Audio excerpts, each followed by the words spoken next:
Right, well, there's one final test for this, the Zonda, and the Lambo. Now, let's face it, nowadays, 0 to 60 times, absolutely meaningless. Top speed figures, totally meaningless. What really matters is how fast a car can lap a test track. And fortunately, we've got our own test track for that very purpose. So this is it, just under 2 miles of fast straights and tricky corners designed by the test drivers at Lotus. This one, Chicago Bend, is a steady state corner that really loads up the outside tyres. Then there's Hammerhead, a tricky left and right that provokes understeer. This one, Follow Through, is supposed to be flat out, but death awaits the first man to try it. There are corners with tricky bumps and cambers designed to test brake balance. And in this one here, a badly set up front-wheel drive car will struggle to put its power down at all.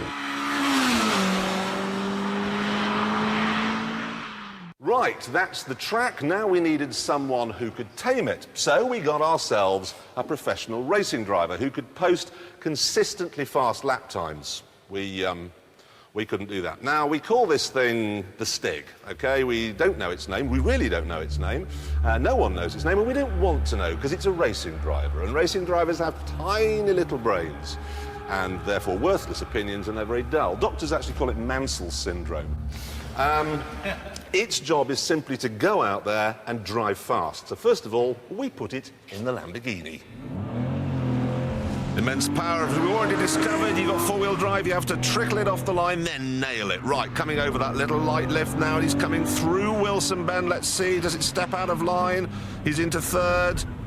Oh, look at that, look at that! Massive, massive oversteer, right. And through the Hammerhead, no understeer at all. Incredible, big oversteer. He's trying not to hit those tyres on the left, and he's through. So how's it handle Carpenter's Corner? This is where you really want to nail it. Oh, look at that! Every power car that goes around our test track is going to set a lap time, and we're going to put those lap times up here on our power lap time board. So and the Lamborghini was? 1 minute 29, which is extremely good, so I'm going to put that up here. OK, fine. Now, we know the Lamborghini... Jeremy, I can't get Lamborghini Murciélago on here. A simple Lambo will perhaps suffice. Lambo. There we are, 129. OK, Tom. Now, we know that the Pagani is faster than the Lamborghini in a straight line. We've already seen that. But the Lambo, I've driven it, is fast around the corners. So, let's put the Stig in the Zonda, see what happens.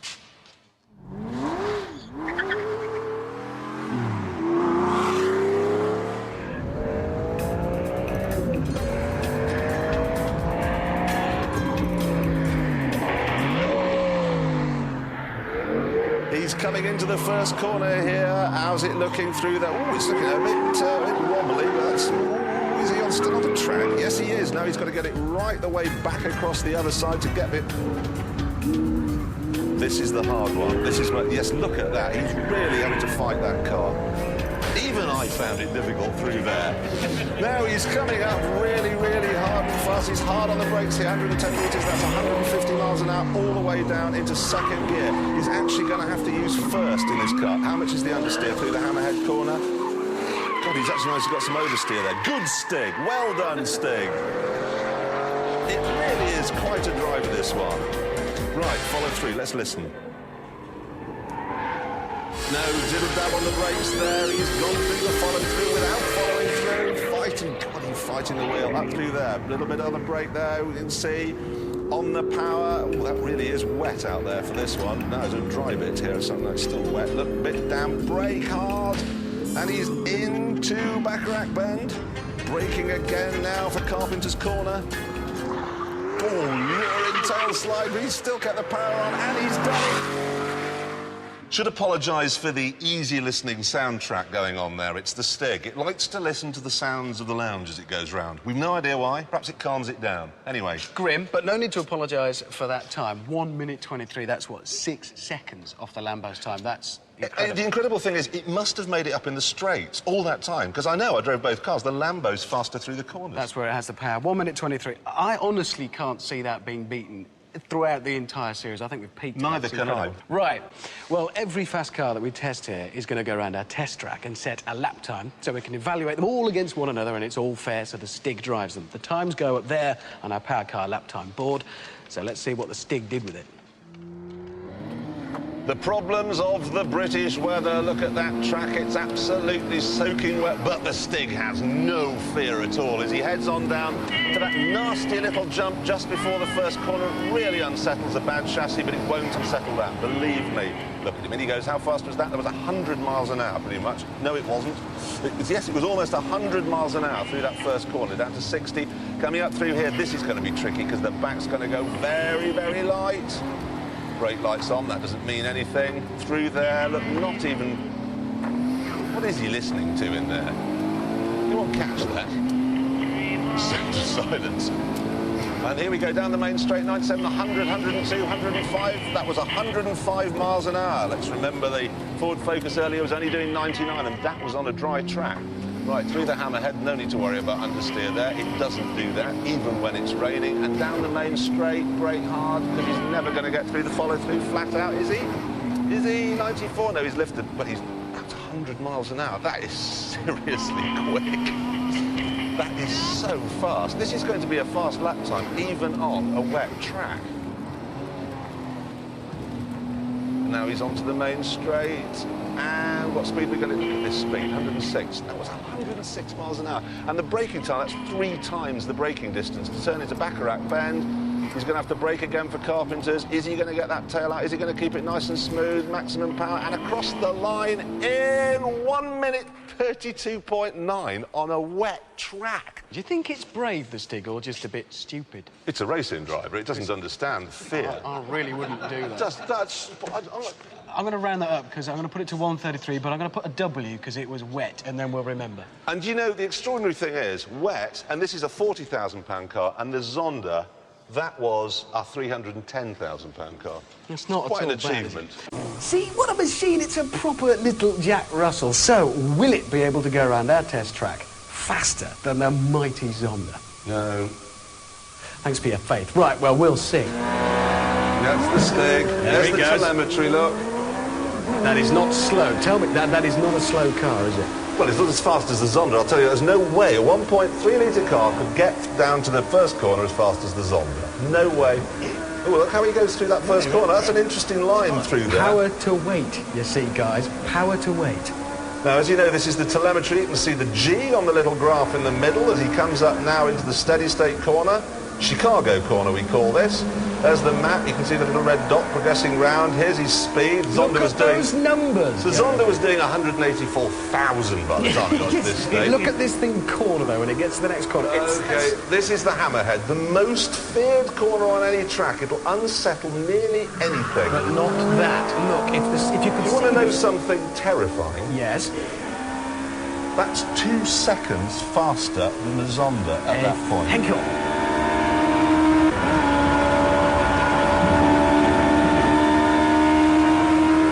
If you could see the Stig's face, it's probably a good job in car. It would be smiling, I reckon. I mean, he's going to be losing now. He's losing now. He's anything on a straight. It's cornering speed. You're talking rubbish. Speed You're not tall enough. You're nowhere near tall enough. I'm going to mention know. Power to weight again in a minute, Jeremy. So here comes the time: 120, 121, 122, 122. Fantastic. How good was that? A 20 grand car you can build in your shed. That's in your shed, guys. Beat the Zonda. So I'm going to put that on here, XTR. What was it? Yeah, all right, thanks. It was 1 minute. Now, it was 1 minute 22.6. I've got to round it up, OK, to 1 minute 23. But we all know the Zonda did it in 1 minute 23 something. That goes on the top. That is the quickest car. The Westfield did it. And on that bombshell, but what about on the track? It should be a foregone conclusion here too, but the Stig had just bought himself a new Boston CD, and he wanted to give it a spin. So we let him loose, obviously, in the Aston Martin first of all. Here he comes now, last little section, coming across the line after Carpenter's corner here, and it's 1 minute 36 seconds. Now, into the Ferrari, with his Boston CD again.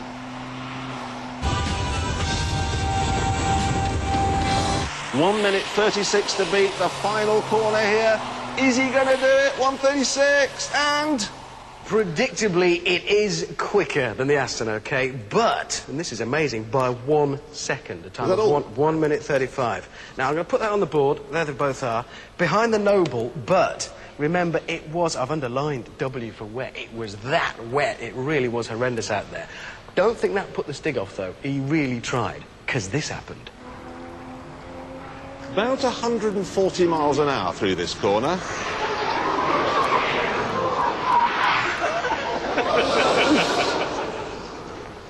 That's not bravery doing that, that's just stupidity. So they rang us up and they said, "Your Stig, if we ship one of these over from Japan, could he take it out on your track and do a rap in it?"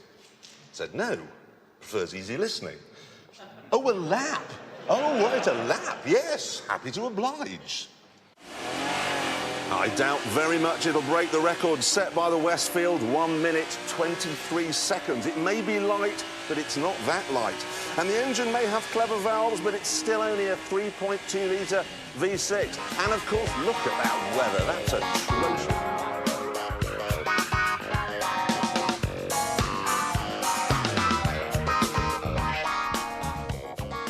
That's very sideways when he's nearly off the track there. The only way this car really stands a chance is if its chassis is some kind of wonder thing. Oh, and look at that. It's a nice piece of driving, though, Stig. The old NSX was very good most of the time, but at the limit it was as forgiving as that guard who put Alec Guinness in a box. What's this one like?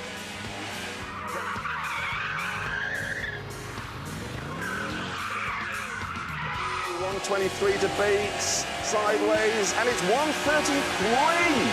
That is fantastic. 133. That makes it 2 seconds faster than a Ferrari 575 and 3 seconds faster than the Aston Martin Vanquish. That's fabulous. And bear in mind, you know, the dry track and everything. Oh. Take 4 seconds off for a dry track. That's a quick car. I mean, that was a very wet track, and the Stig really was trying.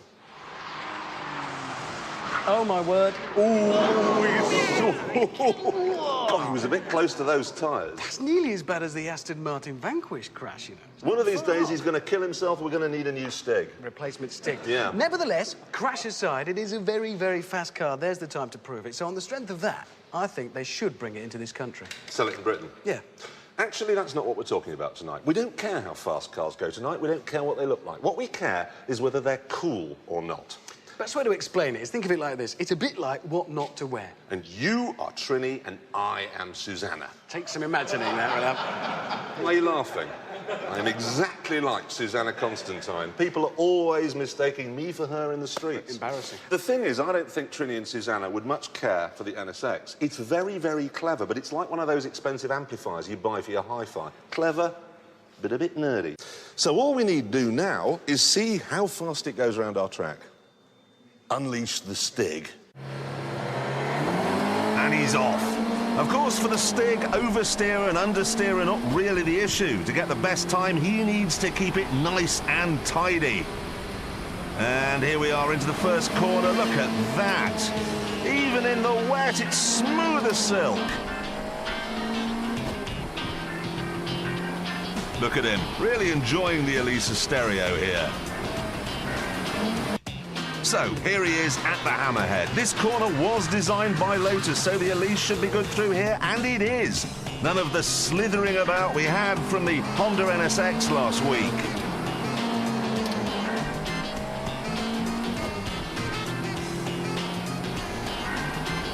You know, this car is on for a seriously fast time. I mean, really fast. And look at the Stig, he's hardly having to work at that wheel. It's all so easy. If you know what you're doing, this is such a well-balanced car. So, for the 5th week on the trot, the Stig had to go around in the rain, but the time he set was astonishing. 1 minute, 35 seconds. That's the same as a Ferrari 575, and it only has a 1.8-litre engine. But it does have one chance to redeem itself. Stoke up the Stig. And he's off, and it doesn't really matter how long it takes him to get round, because he's already wasted 15 minutes getting it started and setting the gearbox and the suspension to his stiggy liking. That and choosing the right CD, of course.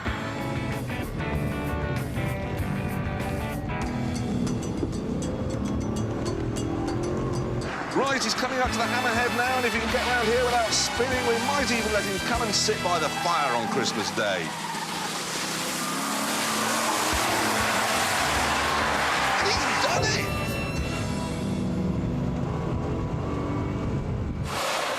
Power now, and the Mazda's not lacking in that department. Up to a huge speed by the time he gets around to the last two corners.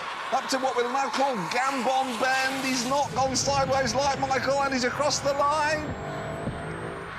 Brilliant driving, but not a particularly brilliant time. 1 minute, 38 seconds. That's only just slightly faster than a Bentley. Not a good car. No.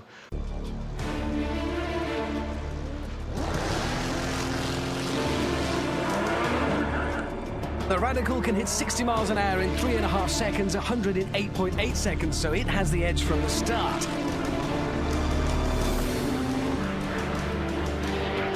It carries that lead into the first corner, because as soon as Tom's airborne, he's got to start climbing. He's going to have to throttle back straight away to make it round that first bend. Bearing in mind the G-forces here, that Radical can generate 2G in the corners. That's a lot. The plane can manage 9.2. Once again, on the straights, he starts to catch up, but as soon as he gets near to the stick, he's got to climb. Again, losing speed. That means he can make the turn, but that means the stick is ahead. Both of them pushing these things about as far as they're going to go today. That plane's acceleration is awesome, but every time he gets near to the stick, every time he's got to climb again to make that corner.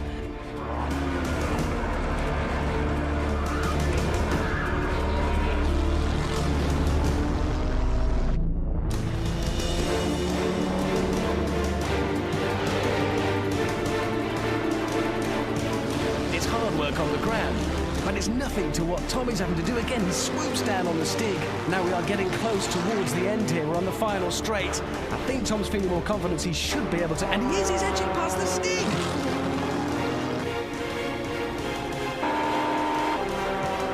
But not for long, because this might be the final straight. It's not the final corner. There are 2 bends yet, and that means the stick could get ahead. Can he make it round faster? The plane's got to climb so high there to lose speed. That means the stick is inching across. Will he get over the line first, or will Tom swoop down on him? And there he swooped, and he's won. Stick comes second.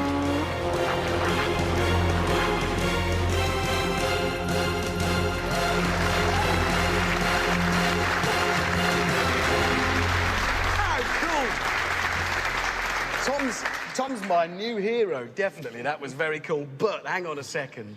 It was a plane. We specify everything that goes on our board here has to be road legal. Yeah, if you took that plane to the shops, the police would stop you. Yeah. It's got no indicators, no brake lights, got no brakes. It's got wings. Somebody would notice. Yeah, you can't park it either in the town centre. No. You'd just cause a menace. So, this is true. So what matters here is the Radical. How did it do? Here's the Westfield XTR, 1 minute 23. The Zonda, 1 minute 23. Where's it going to go? Where do we think? Faster? Higher? 122? I'll tell you what it is. 1 minute 19 seconds. 19.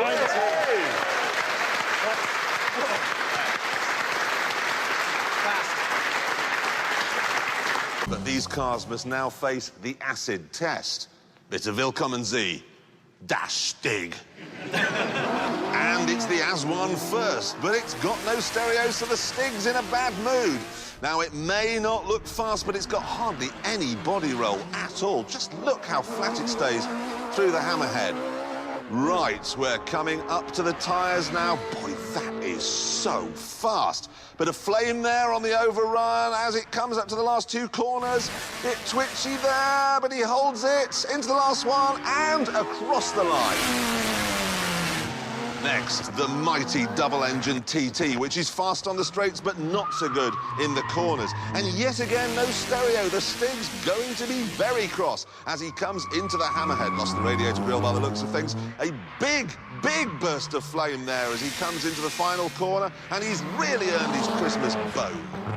Well done, the Germans. That was a very good effort. So, the times. Here is our power car lap time board. And at the top, there's the British Radical with an amazing 1 minute 19. Very, very good car. So, let's see how the Germans did, OK? First of all, the MTM Bimoto with its 2 engines, all very, very clever stuff from the Germans. Time was 5-1. No. No, that's not it. That's a score. What made it just a score? It's 1945. 1966. No, That's wrong again. It's actually 1 minute 28, which is very, very good. That puts it faster than a Lamborghini and about 9 seconds slower than the British Radical. There we are. So what about the AS1? Well, very clever little car again from the Germans. That managed it in an impressive 1 minute 29. Oh, dear. Which is a very commendable effort. Oh, dear. Not as quick as the British Radical, which remains as the fastest car of the series at 1 minute 19. Great news. Anyway, we've still got one thing left to do with this car, of course. Unfurl the Stig. When we asked the Stig to drive the Esprit, huffed and puffed and stomped about saying he didn't like Lotuses very much.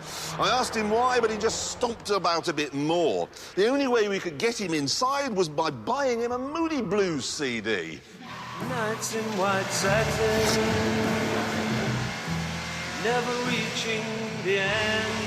The thing about the Esprit is that it's not just fast in a straight line, it's also balanced in the corners. Look at that. The only thing that lets it down, really, is the brakes. Not that he's using them.